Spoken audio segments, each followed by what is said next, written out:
Hello दोस्तों, good evening. SR chemistry point पे आपका फिर से स्वागत है। दोस्तों, कल हमने जो है अपना टॉपिक किया था जैव निम्नीकृत बहुलक बायोडिग्रेडेबल पॉलीमर। एग्जांपल्स किए थे अपन इसके 3, PLA, PGA एंड कैप्रोलैक्टोन।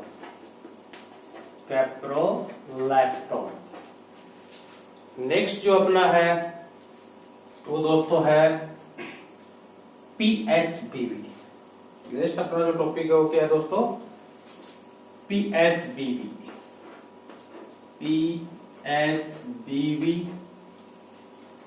और लास्ट है N2N6। तो PLA, PGA और कैप्रोलैक्टोन हम लास्ट क्लास में कंप्लीट कर चुके हैं। नेक्स्ट जो अपना है PHBV एंड N2N6, ये आज हम करने जा रहे हैं। तो सबसे पहले लेते हैं हम PHBV। सबसे पहले दोस्तों इसका फुल फॉर्म हमें पता होना चाहिए कि इसका फुल फॉर्म क्या होता है। इसका फुल फॉर्म होता है P for poly beta, P for poly, H for beta hydroxy, B for butyrate,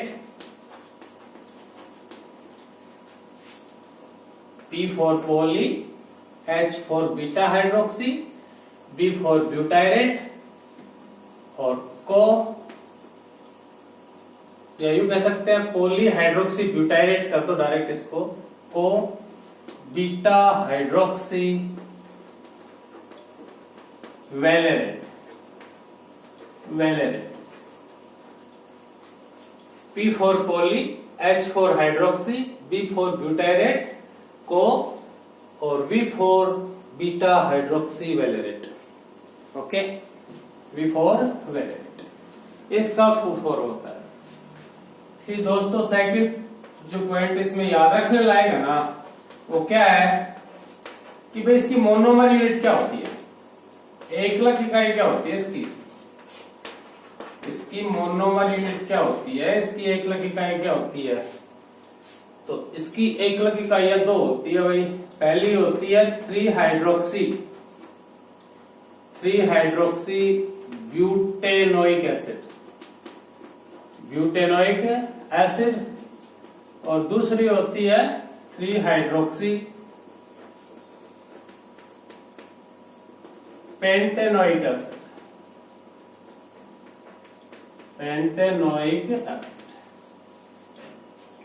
PHBV की जो मोनोमर यूनिट्स होती है क्या होती है भाई?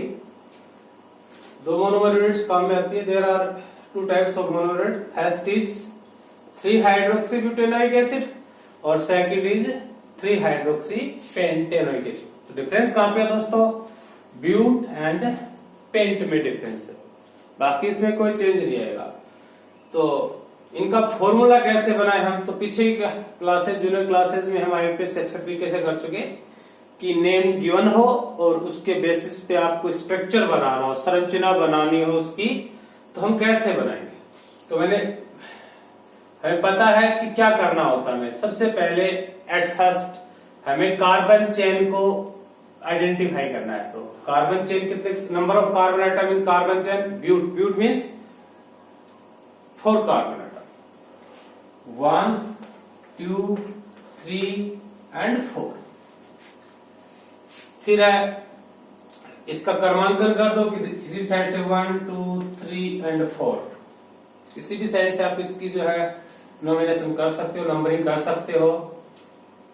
अब आगे इसका जो है सफिक्स देखो, फंक्शनल ग्रुप ओइक एसिड क्या होता है? COOH होता है। और आपको पता है दोस्तों COOH जो फंक्शनल ग्रुप होता है, क्रियात्मक समूह होता है, उसके अंदर कार्बन शामिल होता है। और COOH का कार्बन जो है, जो आपकी मेन चेन सेलेक्ट करते हो उसमें काउंट होता है। तो अपने को अलग से COOH नहीं लगा देना। यहाँ पे अलग से COOH लगाते हैं तो देखो number of carbon atom in chain 1 2 3 4 and 5 हो गए, क्योंकि अपने पास क्या था ब्यूट 4। तो अपने को क्या करना है, जो लास्ट कार्बन एटम है उसी को ही किस में कन्वर्ट कर देना है, COOH में कन्वर्ट कर देना है। ओके, ब्यूटेनोइक एसिड हो गया आपका। फिर इधर आ जाओ, इधर है 3 और ये क्या हाइड्रोक्सी। हाइड्रोक्सी ग्रुप कौन सा होता है, OH ग्रुप जब या अल्कोहल ग्रुप जब सब्स्टिट्यूट के रूप में होता है, प्रतिस्थापी के रूप में होता है, तो उसका प्रीफिक्स काम में लेते हो, पूर्व लगन काम में लेते हो। क्या काम में लेते हो, पूर्व लगन या प्रीफिक्स काम में लेते हो। और अल्कोहल का पूर्व लगन या प्रीफिक्स क्या होता है, प्रीफिक्स होता है इसका हाइड्रोक्सी OH ग्रुप होता है। तो 1 2 और 3, ये 3 पे क्या लगा दिया, OH ग्रुप लगा दिया हमने। बैलेंस करना सबको आता है, CH2 यहाँ पे CH और यहाँ पे क्या जाएगा CS। ओके, अब सेकंड क्या करते हैं, सेकंड मोनोमर यूनिट लिखते हैं 3 हाइड्रोक्सी पेंटेनोइक एसिड लिखते हैं। तो 3 हाइड्रोक्सी पेंटेनोइक एसिड में हम क्या करेंगे, देखो 3 हाइड्रोक्सी पेंटेनोइक एसिड के अंदर अपन क्या करेंगे भाई, पेंट का मतलब number of carbon atom 5 carbon की श्रृंखला है भाई, तो 5। ओइक एसिड है, ओइक एसिड का मतलब इसका जो सफिक्स है फंक्शनल ग्रुप का वो ओइक एसिड है, मींस कार्बोक्सिलिक एसिड है। और कार्बोक्सिलिक एसिड का सिंबल क्या होता है, COOH होता है। अभी पहले थोड़ी देर पहले क्लियर किया हमने कि COOH की कोई पोजीशन नहीं दे रखी, मींस COOH कितने नंबर पे है, फर्स्ट नंबर पे, फर्स्ट पोजीशन पे है। तो आपको क्या करना है, किसी भी नंबरिंग कर दी अपन ने 5 कार्बन एटम की, और आपको पता है फर्स्ट नंबर जो कार्बन है उसी को किस में कन्वर्ट कर दो, COOH में कन्वर्ट कर दो आप। वही 3 हाइड्रोक्सी, तो ये 1 2 3 पे क्या लगा दिया OH। बैलेंस कर दो CH2 CH CH2 CH3। अब दोस्तों हमें एक छोटा सा काम और करना है यहाँ पे। क्या काम करना है कि हमें अपनी सुविधा के लिए क्या करना है, देखो ये OH ग्रुप है ना, क्योंकि हमें वाटर मॉलिक्यूल रिलीज करवाना है, पानी निकालना अपने को। तो भाई तो क्या करना है, ये जो OH ग्रुप है ना, इस OH ग्रुप को यहाँ के बजाय इधर, यानी कोई फर्क पड़ेगा क्या देखना, मैं इस OH ग्रुप को तो यहाँ लगा दूं और ये आपका जो CH2 CH3 था इसको मैं नीचे लगा दूं, कोई फर्क पड़ा क्या, कोई इफेक्ट पड़ा क्या चेन पे, 1 2 3 4 5, 1 2 3 पे आपका हाइड्रोक्सी है, कोई इफेक्ट नहीं पड़ा। बस इसको लिखने का जो पैटर्न है, तरीका है, वो थोड़ा सा हमने क्या कर दिया, चेंज कर दिया, लिटिल चेंज।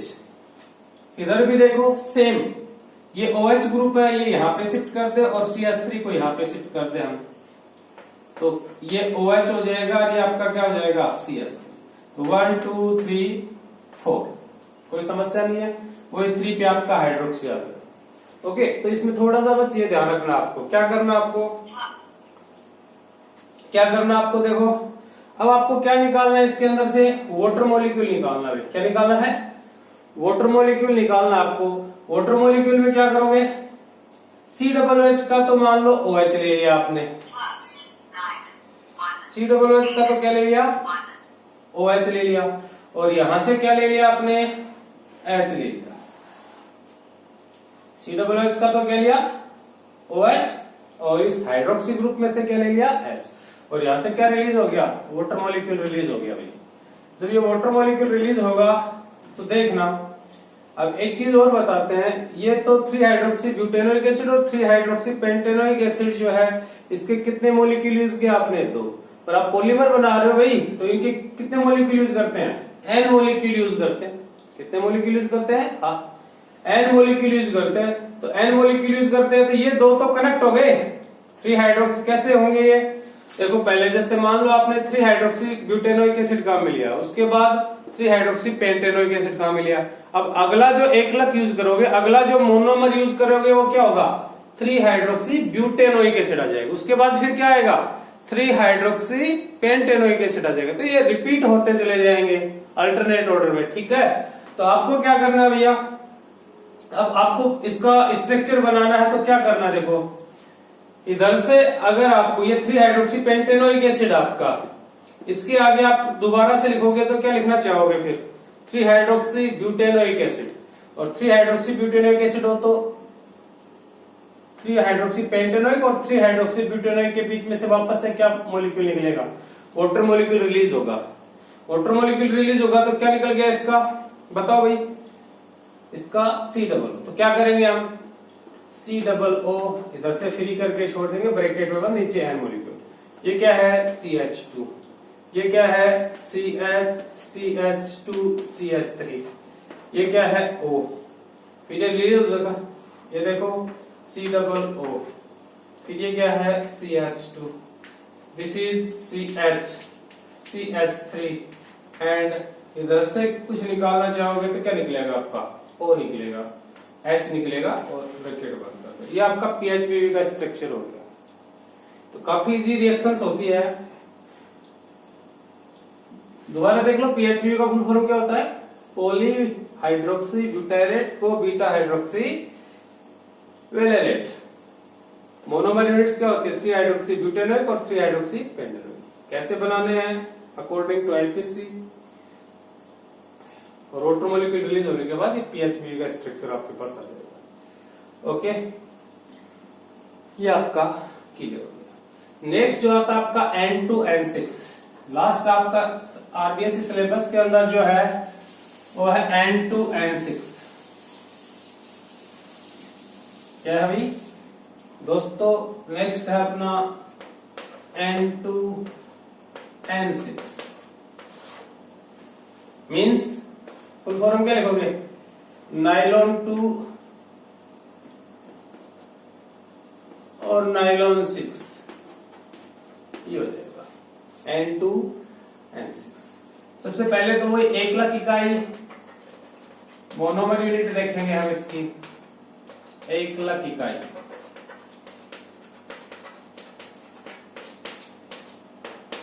तो इसकी क्या होगी? 2 मोनोमर यूनिट होती है। ग्लाइसिन, क्या होती है? ग्लाइसिन। और एक होगी amino caproic acid. Amino caproic acid. Amino caproic अम्ल। इसकी ये 2 मोनोमर यूनिट्स होती है। तो इन 2 मोनोमर यूनिट्स के अंदर हम क्या करेंगे? देखो, इसकी जो 2 मोनोमर यूनिट होती है, इस 2 मोनोमर यूनिट के अंदर हम क्या करेंगे कि ग्लाइसिन। ग्लाइसिन क्या होती है? तो देखो, ग्लाइसिन एक एमिनो एसिड होता है। क्या होता है? ग्लाइसिन एक एमिनो एसिड होता है।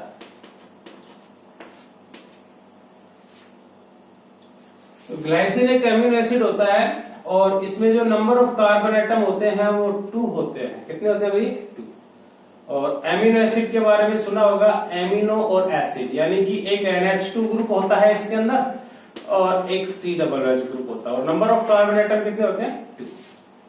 Glycine plus amino caproic acid इसकी मोनोमर यूनिट है।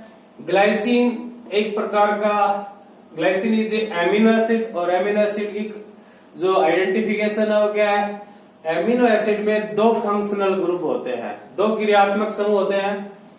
There are 2 functional group in amino acid. First is NH2 amino and second is COOH carboxylic acid. Glycine का स्ट्रक्चर बनाएंगे तो COOH, CH2 और NH2। ये glycine का स्ट्रक्चर हो गया। देखो, नंबर ऑफ कार्बन एटम कितने बताए थे हमने? 2। तो 1 and 2। Functional group amino NH2, this is, and acid COOH, this one.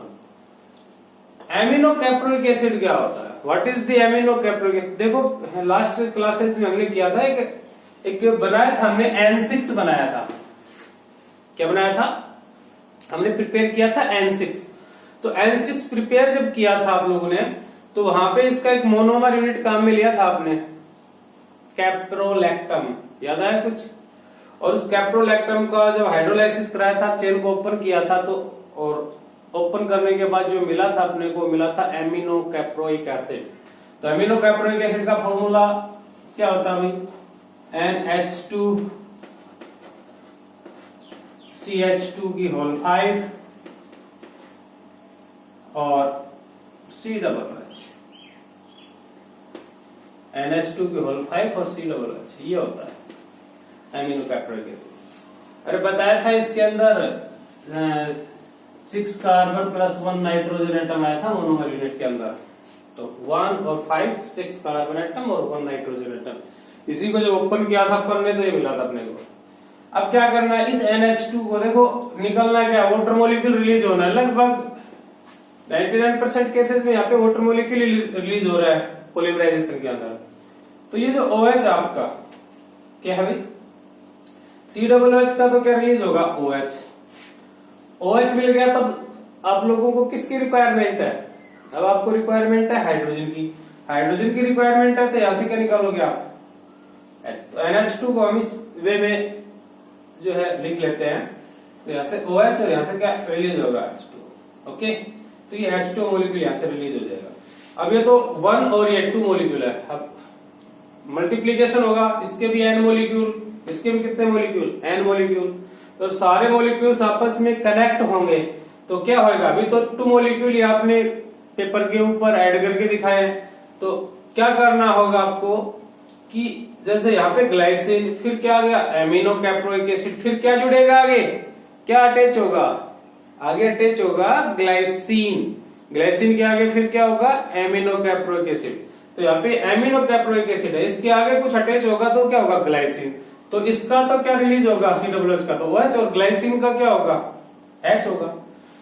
Same here, ये ग्लाइसिन है तो इससे पहले जस्ट क्या आएगा, एमिनो कैप्रोइक एसिड आएगा। इससे जस्ट पहले क्या आएगा, एमिनो कैप्रोइक एसिड। तो NH2 का तो क्या रिलीज होगा, यहाँ पे NH2 का तो H रिलीज होगा, NH2 का तो H रिलीज होगा, और COOH का तो हम रिलीज ही करके छोड़ देते हैं। तो NH फिर ये CH2 COO, ये पार्ट रिलीज हो चुका। NH CH2 की होल 5 COO, ये आपका दोस्तों N2N6 हो गया। अब यहाँ पे एक क्वेश्चन अराइज होता है, यहाँ पे क्या अराइज होता है अभी, एक क्वेश्चन अराइज होता है, एक क्वेश्चन अराइज होता है। वो क्वेश्चन क्या अराइज होता है, देखो वो क्वेश्चन आपका क्या अराइज होता है कि यहाँ पे जो 2 और 6 है उसका मीन क्या है। 2 और 6 आया N2N6 में, तो what do you mean by 2 in N2 and what do you mean by 6 in N6। तो दोस्तों देखो, हमने इसका मोनोमर यूनिट लिया फर्स्ट ग्लाइसिन, और इस ग्लाइसिन में नंबर ऑफ कार्बन एटम कितने थे, 2। ग्लाइसिन में नंबर ऑफ कार्बन एटम कितने थे, 2 थे। तो आपने यहाँ पे क्या यूज किया, देखो ग्लाइसिन में नंबर ऑफ कार्बन एटम 2 हैं, तो हमने ये 2 यूज किया है। 6 क्यों यूज किया, सेकंड जो आपने एकलक इकाई यूज किया, मोनोमर यूनिट यूज किया ना सेकंड, तो वो आपने किया एमिनो कैप्रोइक एसिड। तो देखो एमिनो कैप्रोइक एसिड में नंबर ऑफ कार्बन एटम कितने हैं, यानी कार्बन परमाणु कितने हैं, 1 और ये 5। 1 और 5 ये आपका कितना हो गया अभी, 6 हो गया। तो इसके लिए यहाँ पे क्या यूज किया आपने, 6 यूज किया। ओके दोस्तों, तो ये था हमारा जैव निम्नीकृत बहुलक या बायोडिग्रेडेबल पॉलीमर।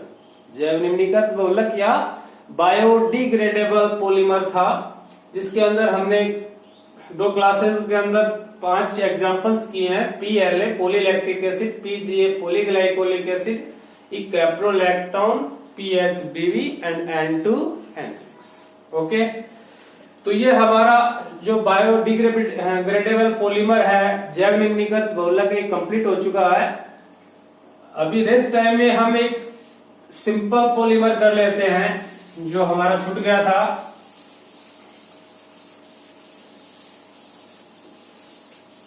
एक पॉलीमर था हमारा, इंपॉर्टेंट पॉलीमर था, जो डेली यूज में होता है, डेली यूज में यूज करते हैं। एक नाम था इसका, टेफ्लॉन था भाई। क्या था, टेफ्लॉन। क्या एग्जांपल था, टेफ्लॉन था, इस टेफ्लॉन का एक और नाम था, शॉर्ट फॉर्म था इसका PTFE। ये बायोडिग्रेडेबल नहीं है, ये वैसे ही सिंपल कोई अपना पॉलीमर है जो हम डेली यूज में काम में लेते हैं। इसको टेफ्लॉन बोलते हैं, PTFE। PTFE का फुल फॉर्म अगर लिखना चाहो तो P for poly, T for tetra, F for फ्लूओरो,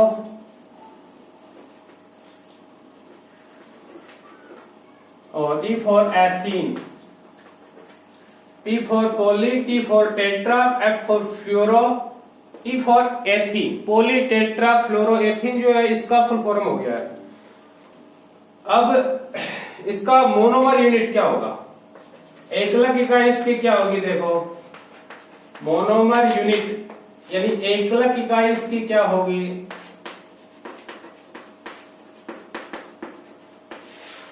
इसकी जो एकलक इकाई होगी, तो मैंने बताया जो पॉली वाले आपके पॉलीमर होते हैं ना, जिनके नेम में पॉली वर्ड शामिल होता है, उनमें आपको क्या करना है, उनका पॉली हटा देना है। और पॉली वर्ड अगर हटा देंगे तो आपके पास क्या बचा, टेट्राफ्लोरोएथीन। तो इसका एकलक क्या हो गया, मोनोमर क्या हो गया, टेट्राफ्लोरोएथीन हो गया।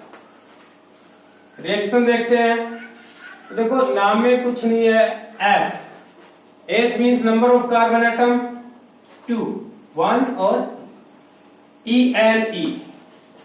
ENE means both carbon atom जो है उनके मिड में कैसा बॉन्ड होगा, इन बोले तो NE9 होता ना, तो डबल बॉन्ड। इसकी वैलेंसी 2 फ्री है, इसकी भी 2 कंप्लीट है, 2 फ्री है। तो यहाँ पे देखो आपके पास क्या टेट्राफ्लोरोएथीन है।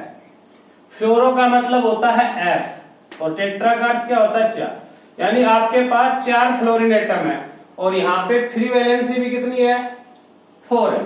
तो 2 फ्लोरीन एटम यहाँ पे और 2 फ्लोरीन एटम यहाँ पे, और इसके कितने मॉलिक्यूल यूज करने हैं भाई, N मॉलिक्यूल यूज करने हैं।